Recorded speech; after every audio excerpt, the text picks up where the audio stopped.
Hey, how's it going, guys? Welcome back to the Module 4 of Technical Analysis Foundation, the complete professional trading course for beginners. Module 4 is all about risk management. In this tutorial, we will go through the sub-module 4.2 and talk about what are the common techniques that you should have for your trade management. Trade management is also another important part for the risk management other than the position sizing. Alright, let's get into it. When we talk about trade management, the first thing we have to touch on is how to set stop loss. Although we have talked about a stop loss before, but here I'm going to go even deeper on the mechanics and what are the common approaches that you should take care of on setting a stop loss in your trading. As mentioned earlier in the previous module, you have to set a stop loss before entering the trade. It is extremely important practice in the professional trading. It defines the maximum risk for the trade. It removes much of the emotional influences. Also, setting a stop loss is the key step for the position sizing. There is a trade-off between setting a closer stop and a wider stop. A closer stop allows a larger position for one trade, which means a larger profit potential on that if that trade turns out to be the winning trade. However, it also means that that trade is much easier to be stopped out if the trade goes against the expected direction. On the other hand, a wider stop will result in a smaller position, but it can have a higher probability to stay in the trade and give it more room and ride a long trend to maximize the profit potential. So there's always a trade-off between a closer stop and a wider stop. So the question is, what are the proper approaches to set stop loss? Now I'm going to share with you 3 types of approaches that you can consider for your trading. So here are the 3 types. First, fixed percentage stops. The second, volatility-based stops. The third, market structure stops. Let's get into more details of each approach. First, let's talk about the fixed percentage stops. So these are the stops that those old school stock traders tend to do this. You simply get into a position and give it, like, for example, 10% or 20% maximum loss on this position with no specific reasons. That's a very old school approach. There's only one good thing about this approach, is that it does define a fixed and a clear hard loss limit. It's better to have one than not having any stop loss at all. However, using the same fixed percentage across all different markets is not optimal at all, because different markets can have very different volume and the volatility levels and the price actions to each other. Using a fixed percentage stop is better than no stop at all, but not that much better. I personally wouldn't recommend this approach to anyone. Next, volatility-based stops. It is a simple and a more advanced approach for setting stop loss that based on market's volatility. There's one important indicator called the average true range, or ATR in short, can be extremely useful when analyzing a market's volatility and setting a volatility-based stop loss. We actually mentioned about the ATR before. Now we're going to get into more details. The most common setting for ATR is to use 20-day average ATR. It is commonly used for the short-term trend following trades or swing trading trades. For example, a trader might use a stop loss that is 1.5 or 2 times of the 20-day ATR value away from the entry price. For those markets with higher volatility, the value of ATR will become bigger. Then it will naturally make the stop loss wider. So when your stop loss becomes wider in a high volatile market, your position size will naturally become smaller. Volatility-based stop loss are good for trend-following traders.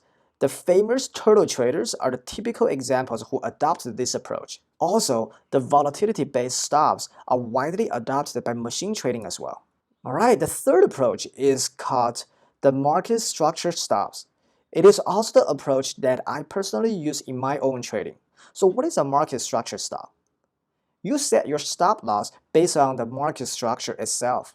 In the Module 3, we talk about how you can analyze a market structure. For example, the support and resistance levels, trend lines, indicators like moving averages, and so on. These are the references that for you to set your potential stop loss. Different from the previous 2 approaches, market structure stops are highly dependent on your technical analysis and your trading strategy. Even the exactly same entry price, different trading system can result in completely different market structure stop loss. The market structure stop is the most sophisticated way to set your stop loss.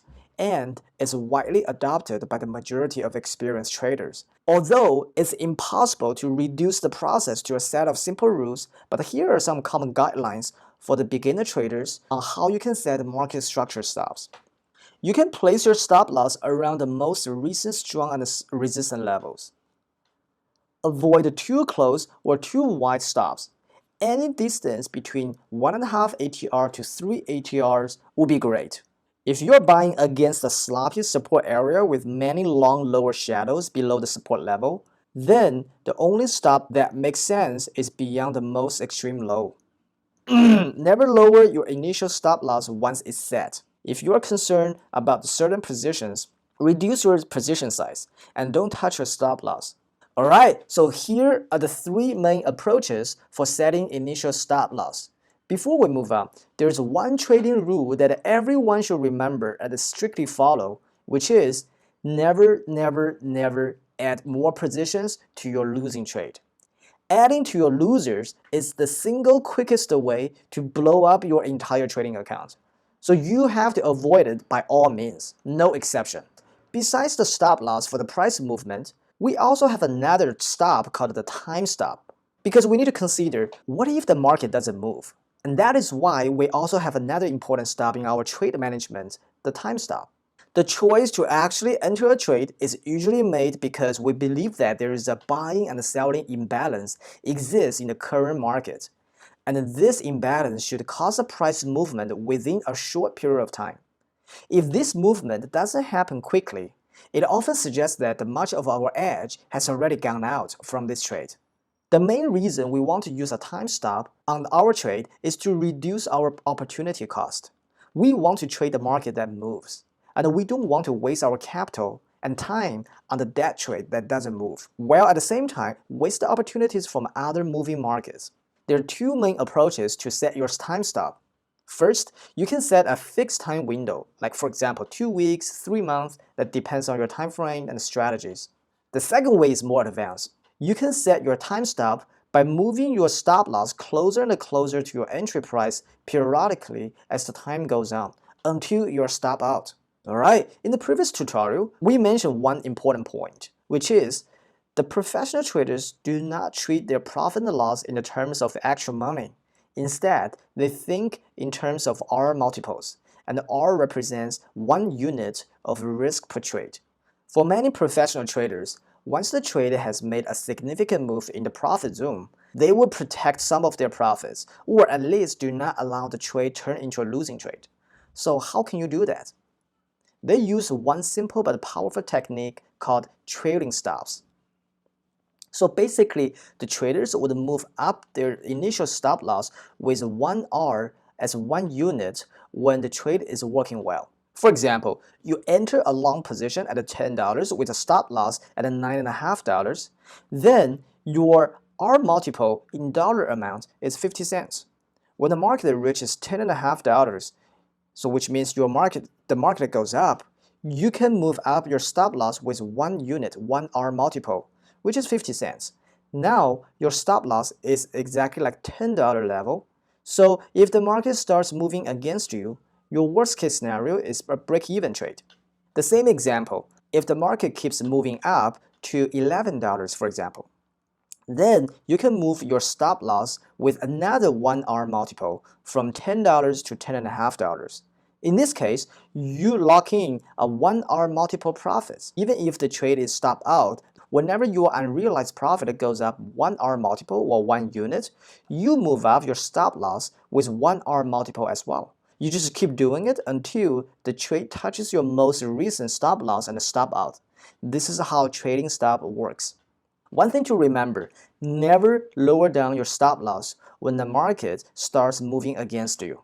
When the stop loss is hit, strictly get out of the trade. Trading stop works the best in the trend following system as well. In trading, especially in the trading stocks, correlation risk is one of the key risks we need to manage in the trade management. Traders often tend to ignore correlations and assume that whatever positions they have are purely driven by unique price action dynamics. This is a very dangerous way to think because the potential loss can be catastrophic to your portfolio if your portfolio is highly correlated. Consider the sum of your open risk in all of your positions and ask yourself one question. Would you take the equivalent risk in one single large index positions? The answer will definitely be no, but in reality, it's what most of the traders do. So here is how you can manage correlated position risk. Define the maximum amount of money you can lose on one single sector. Let's call it the X.